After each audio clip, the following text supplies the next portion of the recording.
नमस्ते, सुप्रभात, good morning. देखिए, आज हम लेंगे नया टॉपिक समाचार। जैसा आपको पता है समाचार बनाए कैसे जाते और होते क्या है, तो पहले हमें इसके लिए यह मालूम होना चाहिए कि समाचार होते क्या है, फिर हम बनाना सीखेंगे। तो देखिए, आज का अपन नया टॉपिक है समाचार।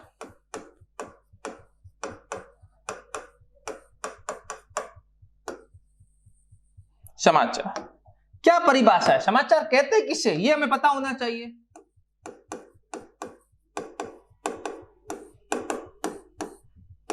प्रेरक और उत्तेजित,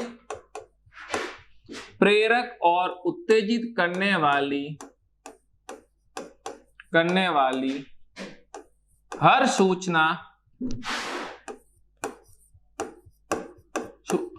कह सकते हैं, या प्रत्येक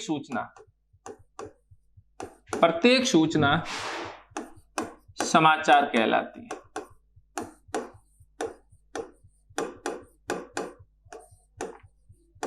देखिए, प्रेरक और उत्तेजित करने वाली हर सूचना समाचार कहलाती है। तुरंत जो सूचना प्राप्त होती है उसे समाचार कहते हैं। मतलब समाचार का अर्थ होगा कि वो हमें प्रेरक करे, उत्तेजित करे, तुरंत हो। जो कल आया, आज अखबार में छपा, वो होगा समाचार। समझ गए? फिर आता है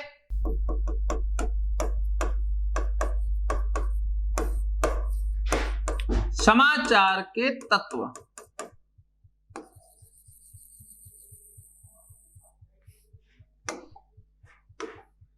भाई, समाचार के तत्व क्या होगा? भाई, समाचार बनते हैं तो तत्व मतलब क्या चीजें होनी चाहिए जिससे समाचार होगा। तो पहला होता है नवीनता। हमेशा नवीनता होनी चाहिए, नयापन होना चाहिए। जो समाचार नया है, जैसे कि कल घटित हुआ, आज अखबार में दे दिया, वो समाचार है। यदि 5 दिन पहले कहीं घटना घटित हुई है, आम लोगों को पता चल गया, फिर हम उसे न्यूज़पेपर में, अखबार में दे रहे हैं, वो समाचार नहीं हो सकता है। समाचार का तत्व है कि वो नया होना चाहिए, नवीन होना चाहिए, जो हम आसानी से दे सके। दूसरा होगा निकटता।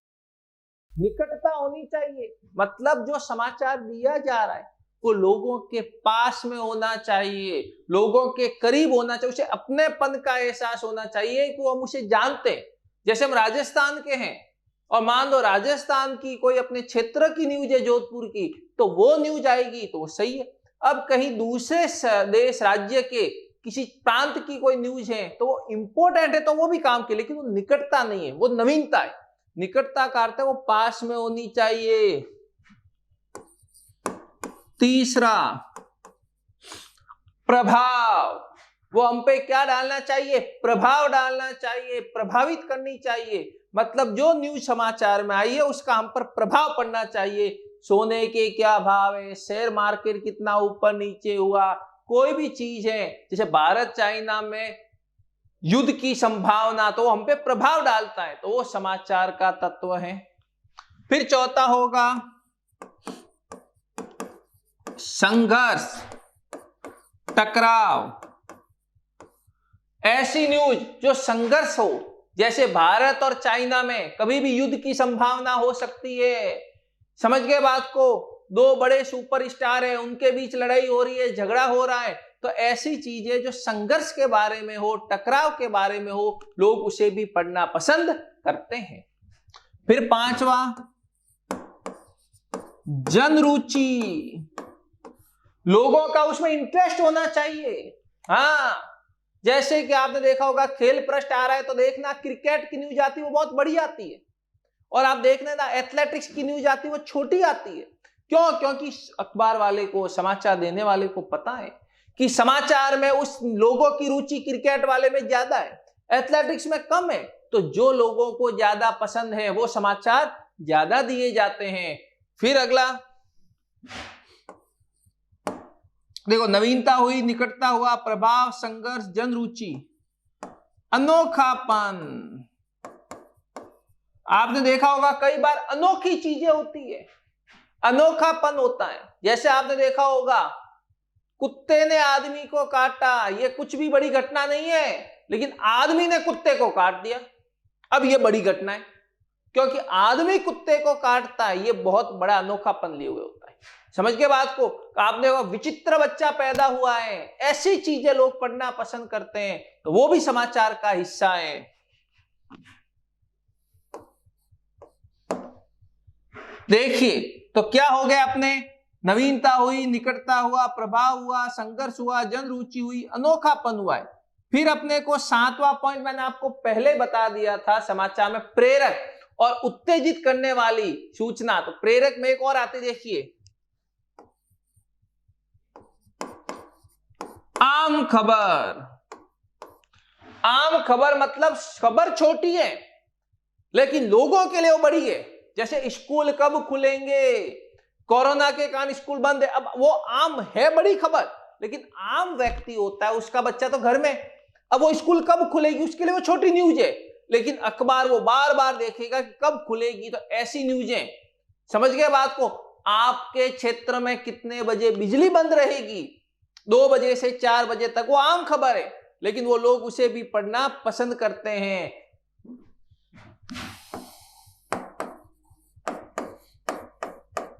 8वां नीतिगत ढांचा, ये सबसे इंपॉर्टेंट है। नीतिगत ढांचा, जो समाचार दिया जाता है वो क्रमबद्धता में दिया जाता है। क्रमबद्धता का मतलब होता है समाचार उल्टा पिरामिड शैली में लिखे जाते हैं। अभी मैं बताऊंगा, जहां मुख्य खबर पहले आएगी, उसके बाद उससे कम, फिर उससे कम समाचार क्यों दिया जाता है। तो देखिए समाचार की क्या परिभाषा है, प्रेरक और उत्तेजित करने वाली प्रत्येक सूचना क्या कहलाती है, समाचार। समाचार के कितने तत्व हैं, समाचार के 8 तत्व हैं।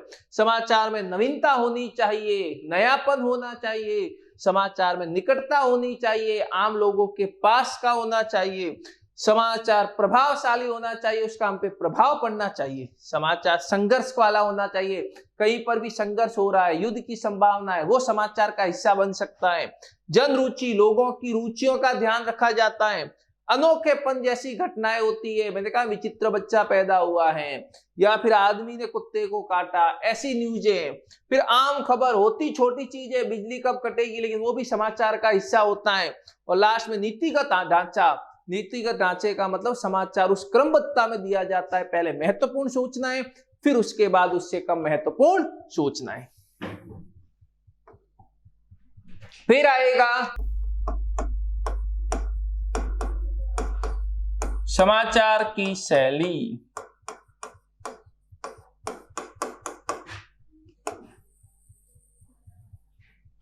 तो देखिए समाचार हमेशा उल्टा पिरामिड शैली में, उल्टा पिरामिड शैली में लिखे जाते हैं।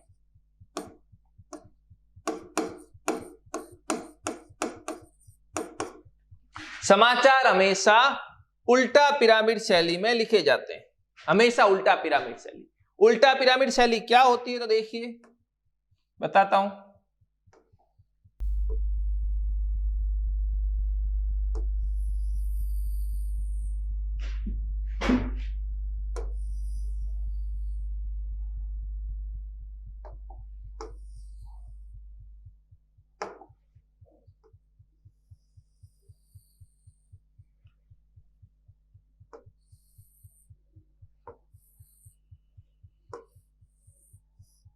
समाचार हमेशा उल्टा पिरामिड शैली में लिखे जाते हैं। शीर्षक, इंट्रो, बॉडी,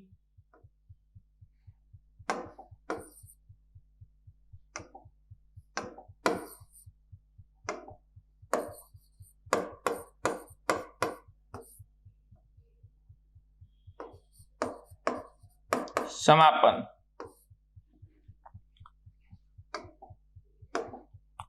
इंट्रो का मतलब होता है मुखड़ा, बॉडी, मुख्य भाग, समापन।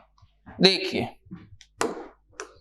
समाचार हमेशा उल्टा पिरामिड शैली में लिखे जाते हैं। उल्टा पिरामिड शैली क्या होती है? तो उल्टा पिरामिड शैली का मतलब पहले इंट्रो, फिर बॉडी, फिर समापन। पहले लिखा जाएगा मुखड़ा, फिर होगा मुख्य भाग बॉडी, फिर होगा समापन। जैसे कि भारत ने पाकिस्तान को हराया तो पूरे क्रमबद्धता से होगा कि भारत ने टॉस जीत के फील्डिंग करने का निश्चय किया, क्षेत्र रक्षण करने का निश्चय किया। उसके बाद पाकिस्तान ने पहले बल्लेबाजी करते हुए कोई भी अपने उनके 2 खिलाड़ियों के नाम लिख सकते हो जिसने जितने रन बनाए, इतने 240 रन बनाए। भारत ने लक्ष्य का पीछा करते हुए रोहित शर्मा के शतक और विराट कोहली के अर्धशतक की मदद से भारत ने पाकिस्तान को 8 विकेट से हराया और रोहित शर्मा को मैन ऑफ द मैच चुना गया। अब देखिए पूरी न्यूज, पहले इंट्रो होगा, फिर बॉडी होगी, फिर समापन होगा। समझ गए? तो आपको याद रखना है, समाचार हमेशा उल्टा पिरामिड शैली में लिखा जाता है। पहले इंट्रो, मुखड़ा आएगा, फिर बॉडी, मुख्य भाग आएगा, फिर होगा समापन। फिर होता है समाचार के कक्कार, समाचार के कक्कार, समाचार के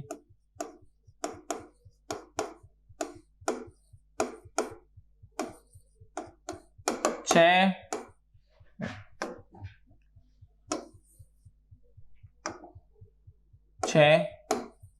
कक्कार होते हैं।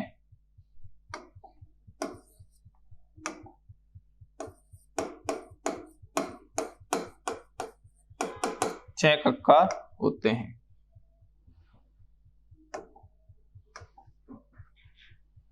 छह कक्कार होते हैं। 1 2 3 4 5 6। क्या,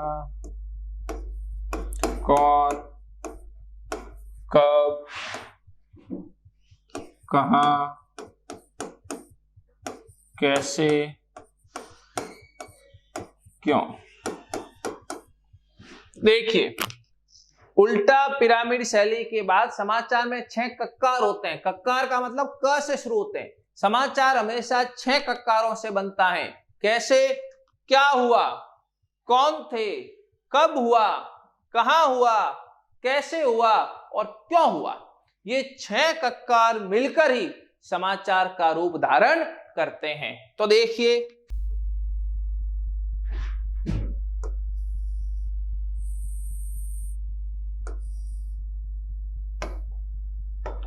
आपको पूरा वर्णन के द्वारा समझा देते हैं।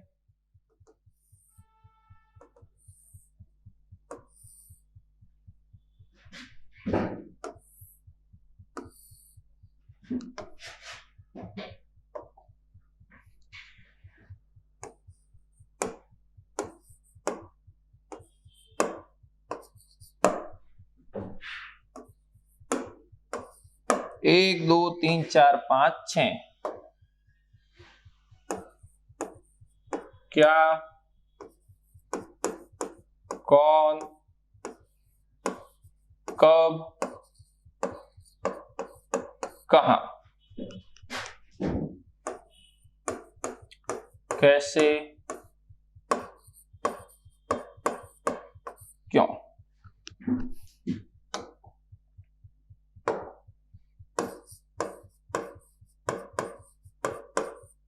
समाचार।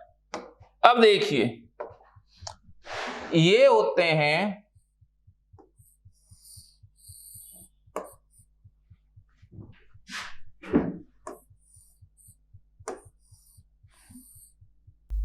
सूचनात्मक और तथ्यात्मक पर आधारित होते हैं। किस पर होते हैं? सूचनात्मक और तथ्यात्मक पर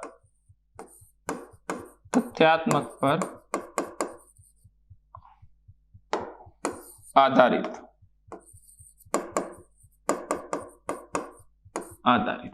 और ये होते हैं विवरणात्मक,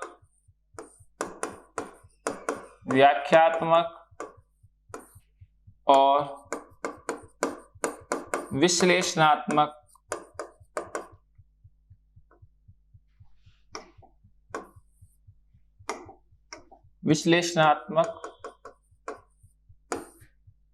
पर आधारित।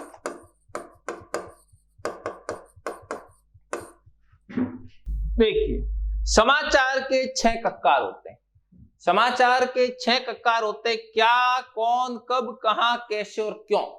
4 समाचार के कक्कार, क्या, कौन, कब, कहां, ये तो होते सूचनात्मक और तथ्यात्मक पर आधारित। कैसे और क्यों, ये होते हैं विवरणात्मक और व्याख्यात्मकता पर आधारित। अब आप पूछोगे कैसे सर, तो देखिए मैं बताता हूं आपको। क्या हुआ, दुर्घटना हुई, सड़क दुर्घटना, बस दुर्घटना हुई। क्या हुई, बस दुर्घटना। तो भाई बस दुर्घटना फिक्स है, वो तो तथ्य फिक्स है। बस की जगह हम ट्रेन तो कर नहीं सकते, रेल कर नहीं सकते, हवाई जहाज कर नहीं सकते, तो ये होती है फिक्स। क्या हुआ, कौन थे, कब हुई और कहां हुई। कौन थे, अब कौन थे तो लिख सकते हो 30 यात्री थे, 10 मरे, 20 घायल, ये हुए कौन। कब हुई, सोमवार को 5 जनवरी 2021 को, समझ गए, एक दिन पहले हम लिख सकते हैं मंगलवार को। तो अपन ऐसे जो तारीख है वो और वार साथ में लिखा जाएगा। कहां हुई, जोधपुर से 20 किलोमीटर दूर। तो देखिए ये सब सूचना तथ्यात्मक है। कहां हुई, देखो क्या हुई, बस दुर्घटना हुई। कौन थे, 30 यात्री थे। कब हुई, 5 जनवरी को, सोमवार को। कहां हुई, पाली से 20 किलोमीटर दूर। तो ये तथ्य सूचना पर आधारित है, इसे हम बदल नहीं सकते। जो फिक्स है, बदल दूसरों को भी नहीं सकते, लेकिन ये मतलब प्रूफ है, अपने मन से हम कोई चीज नहीं लिख सकते। लेकिन कैसे और क्यों, इसमें अब वर्णन आएगा। कैसे हुई और क्यों हुई, कैसे एकदम घुमावदार मोड़ आया, और घुमावदार मोड़, अब घुमावदार मोड़ कई लोग कहेंगे घुमावदार आया, कोई कहेगा पत्थर आ गया। क्यों हुई, एकदम, या बस ड्राइवर को नींद आ गई, या क्या लिख सकते हैं ओवरटेक हो गया, या फिर क्या आ सकते कोहरा आ गया, धुंध आ गई। तो कैसे और क्यों, ये दोनों चलेंगे विवरणात्मक। इसमें फिर आपको एक और अपन चीजें लिख सकते हैं कि उसमें जो 10 यात्री मरे उन्हें सरकार ने 2-2 लाख रुपए देने की घोषणा की, और जो घायल हुए 20 उनको 50-50 हजार रुपए की आर्थिक सहायता की सरकार ने घोषणा की है। तो देख लीजिए क्या हुआ, इसमें हम अपनी सूचना देंगे, जानकारी देंगे, लेकिन इसलिए कहते हैं शुरू के 4 जो कक्कार होते हैं वो तो किन पे आधारित होते हैं, सूचनात्मकता पर, और अंतिम 2 कक्कार किस पर होते हैं, विवरणात्मकता पर। तो देखिए ये हो गया। प्रेरक और उत्तेजित करने वाली हर सूचना क्या कहलाती है, समाचार। समझ गए, समाचार के तत्व कितने ये रहे, नवीनता होनी चाहिए, निकटता होनी चाहिए, प्रभाव होना चाहिए, संघर्ष होना चाहिए, जन रुचि, अनोखापन, आम खबर और नीतिगत ढांचा। फिर आएगा समाचार की शैली कैसी होती है। समाचार की शैली हमेशा कैसी होगी, हमेशा उल्टा पिरामिड शैली होगी। समाचार हमेशा उल्टा पिरामिड शैली में लिखे जाते हैं। तो पहले शीर्षक आ जाएगा, जो शीर्षक है, फिर आएगा इंट्रो, बॉडी और समापन, जिसमें 6 कक्कारों का प्रयोग किया जाता है। फिर आएगा समाचार के कक्कार कितने होते हैं, समाचार के 6 कक्कार होते हैं। 6 कक्कारों के माध्यम से समाचार तैयार होता है। कौन कौन से, क्या, कौन, कब, कहां, कैसे और क्यों। क्या, कौन, कब, कहां, ये चीजें तो होगी सूचनात्मकता, तथ्यात्मकता पर आधारित। क्या हुआ, कौन थे, कब हुआ और कहां हुआ, और फिर कैसे हुआ और क्यों हुआ, ये 2 कक्कार होंगे व्याख्यात्मकता और विवरणात्मकता के आधार पर। तो ये तो हो गया समाचार की परिभाषा, समाचार के तत्व, समाचार की शैली और समाचार में कक्कारों का प्रयोग। अब हम सीखेंगे समाचार तैयार कैसे किए जाते हैं। ओके, तो आज के लिए इतना ही लेते हैं। Good day, good bye.